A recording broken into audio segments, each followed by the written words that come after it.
लो सारिया आलो से अलमीरा थाके से ओधा का अथी तक नहीं आलो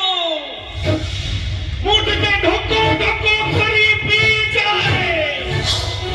आलो नहीं आलो सारिया टुकाटा छोटो थिला मो पाखेरे सोउथिला मो छाती ऊपर गोरो पकई सोउथिला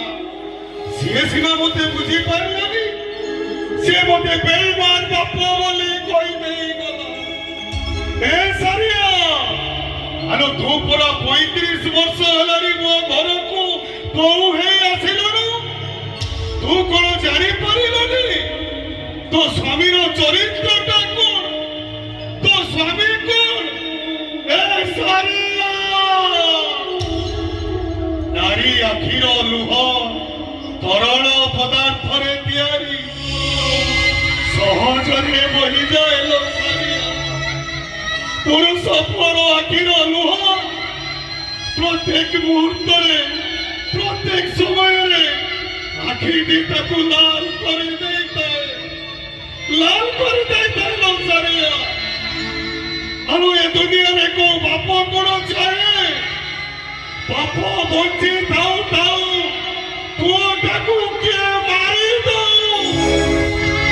सेठी पाइलो सारिया सेठी पाई मो शीतल को संपत पाखरु अलगा न करथिले से मो पुओटा को मारी देई थांते लो सारिया मारी देई थांते बंची मारी थांते सारिया तो गोटे बोली पुआ को हरे तो कौन बंचे पारे थांतो को तू मते सहीते पाए बुढ़ा मଣିଷ कहूଛୁ ना आलो पुआ तो जा कहला हेले तू मते मारी दे